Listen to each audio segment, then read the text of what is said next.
Hi, I'm Kayla LeJeune, Allen Parish's 2025-2026 Middle School Teacher of the Year.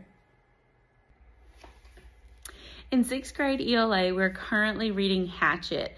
Hatchet is a fan favorite. All the kids love Hatchet, and the boys love the survival aspect of it. The girls love the emotional pieces of it. So Hatchet is a story about a teenager, and he is coming to terms that his parents are separated, and he's having a hard time just dealing with that. And he's on a bush plane flying to his dad's house to visit his dad for the summer, and the plane crashes. So he finds himself lost in the Canadian wilderness trying to survive.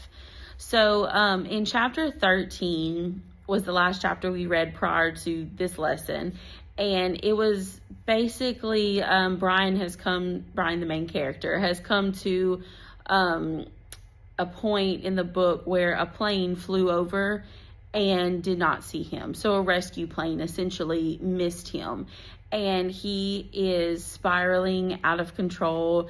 It says that he lets the depression take over, and he ultimately tries to commit suicide. And then he rises from the ashes, realizes that I have to change in order to survive.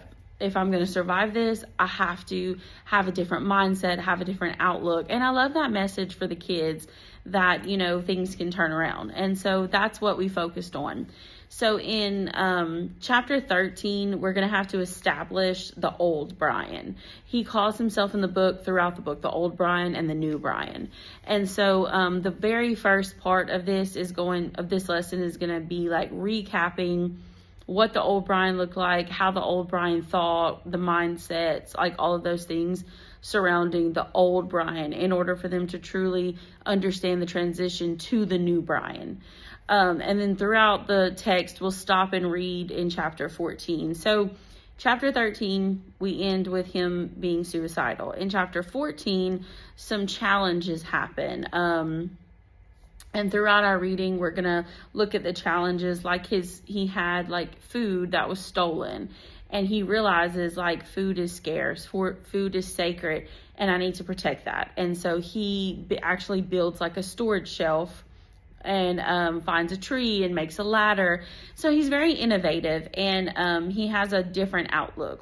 I know there's a way around it. Instead of stopping and throwing a temper tantrum, we see that he becomes innovative and creative, and almost becomes he does become very, very stronger mentally, and takes on that new Brian.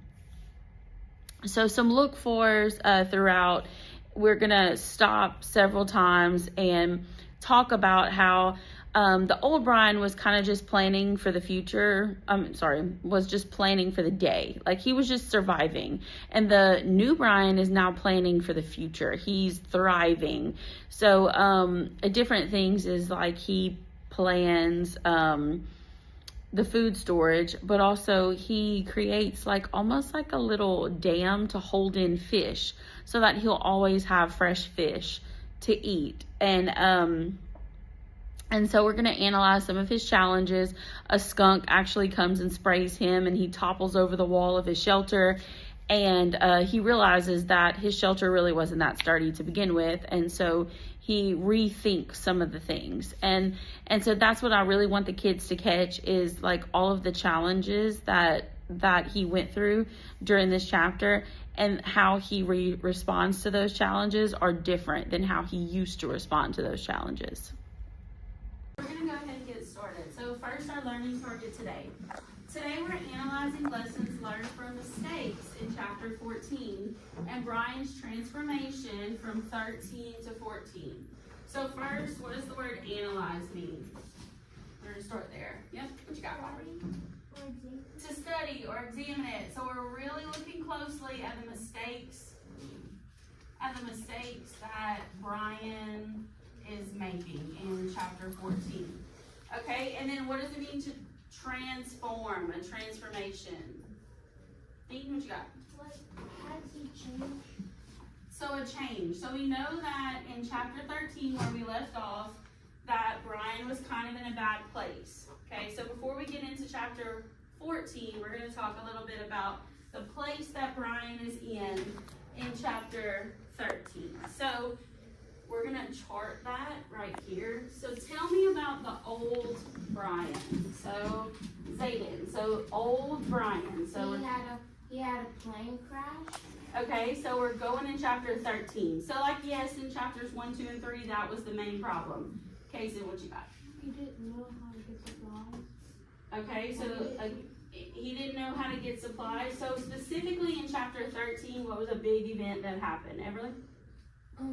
He started like doubting himself and he wanted to like hurt himself. Okay, so in chapter 13 we have doubt. We have a doubtful Brian. We have a Brian that doesn't believe in himself, right? So, sorry, I'm just gonna get a different pen here. That's a character trait, right? So he's doubting himself. If you're alone and you're doubting yourself and you have no one to boost you up, that's a problem, right? Dean, what you got? He's like depressed because the plane flew over him and he feels like he's gonna be stuck in a witch place. Good. So he's depressed. I would say he's like spiraling down, right? It started with the plane. So in chapter 13, he sees the rescue plane and he's like, yes, finally, because that's his hope, right? All of his hope is hinged upon getting rescued. And when that plane left, so did his hope, right? So I would say he's kind of in a hopeless state, right? Like he has no hope. His hope is gone. His hope, it says you couldn't even pretend to hear the sound of the plane, right? So in chapter 13 at the end, he takes the hatchet, he goes up on the ridge, and his mind is set on, I want to die, I'm done, right? That was like the lowest point for Brian. So at the end of chapter 13, Brian has two choices, right? He can either keep going low and probably die, right? Or he can pick himself up, kind of like suck it up, dust yourself off, keep going, right? So in chapter 14, I don't want to give away any spoilers, but we're going to see a new Brian, okay? Where we leave off with the old Brian is doubt, depression, hopelessness. What happens when he makes a mistake? He wants to give up. He wants to give up.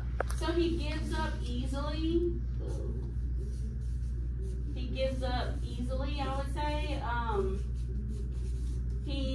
Whenever he makes a mistake, he becomes frustrated and like down on himself. He's very frustrated by his mistakes. And sometimes he even, like the bow and arrow, he was like, I just don't even need to think about this. I'm just going to leave it alone. And he walks away from it, okay? So we're going to see that change, and we're going to chart on new Brian, okay? But now we're going to talk about a couple of things in chapter 13 of aid and hinder. So first of all, what does it mean to aid? Yep. Like, how does his choices help him? Help. Like, how has his choices helped him? So if aid means help, then I know that hinder means to stop, right? A hindrance, right? So what is aiding him here? What's aiding him here? Kason? Aiding him is like in chapter 13, I think, or 12, it says that when he does something with a person, he like leaves. Okay, so he's staying busy. His mindset here is stay busy. Yes, and the author does this thing in chapter 13 where he keeps saying, there are things to do, things to do. I have things to do. He keeps repeating that over and over and over in chapter 13. And I think that's because he wants us to see that if Brian stays busy, the depression goes away, right? What else? Okay, he starts to believe in himself more. So whenever he's like, maybe I just need to go back to trying to make that fishing spear. What's stopping him? A lot stopped him in chapter 13. His mindset, right? His mindset means like what your mind is set on. His mind is set on things of, I'm never going to get out of here. This is stupid. I can't do this. I can do this for a day. And then in the end of chapter 13, he says, I don't want to pretend anymore. He thought he was pretending. I don't want to play the game, he said. So playing the game. I'm going to write that. Hold on. He stops playing the game. When we talk about playing the game, if my daughter brings me some food and she's like, I cooked this for you. And I'm like, oh, this is cool. She's like, play the game. What does that mean? And I'm like, pretending. Good job, Zayden. So I'm pretending. So Brian was pretending in chapter 13, saying, I'm going to get rescued. Everything's going to be fine. I'm going to get rescued. He kept telling himself that over and over and over again. It means he was staying calm. To try to stay calm, right? To try to say, I'm going to be fine. But really, he feels now he was lying to himself, right? Okay, so open your books to chapter 14. If you don't have a sticky note in your desk, if you don't have sticky notes, let me know. If you don't have a pencil, raise your hand. I'll come around with one. So let's get all of our supplies before we go to chapter 14. All right. All right, so reflecting on section 4, lesson 4, it went very well. The kids immediately picked up on all of the challenges in the book. The discussion, every time I stopped the book, they were excited to talk about those challenges. Because I think, again, this was a pivotal point in the book. This was a pivotal moment for Brian. And I think we really drove home the fact that Brian has changed. So we created 2 anchor charts.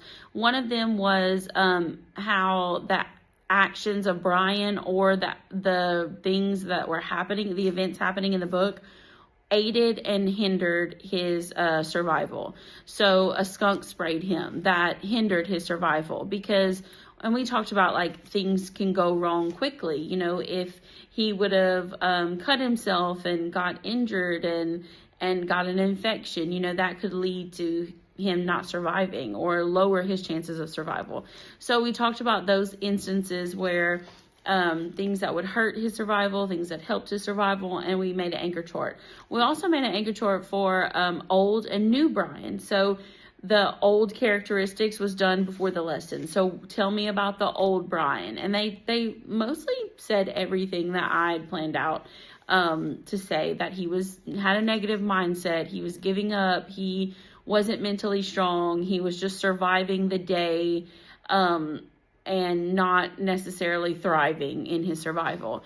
And then the new Brian, at the end, we talked about how he was innovative. He was inventing new things, new ideas to try to help him live in the future, you know, like the longevity of him actually living out there. He wasn't just living in a fairy tale that I'm going to be rescued tomorrow. I'm going to be rescued tomorrow. So that he was planning out his days in case he was not rescued. So I really think they did a great job establishing those character traits of old Brian and new Brian and looking at the challenges.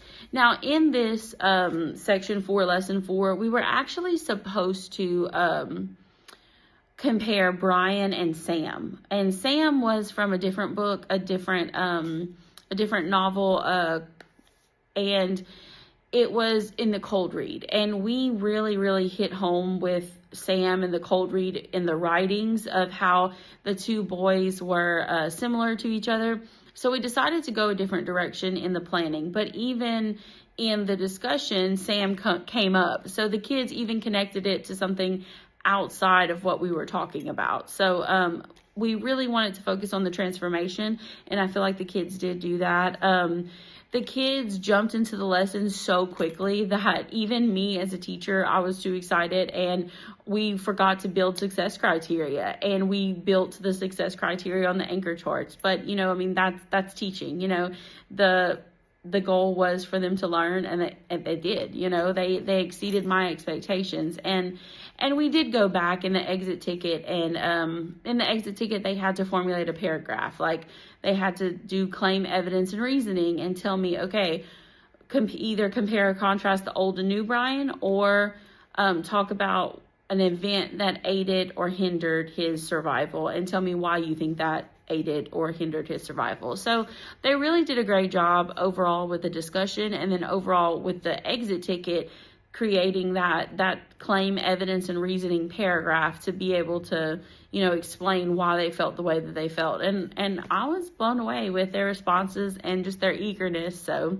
I think overall it was a great lesson.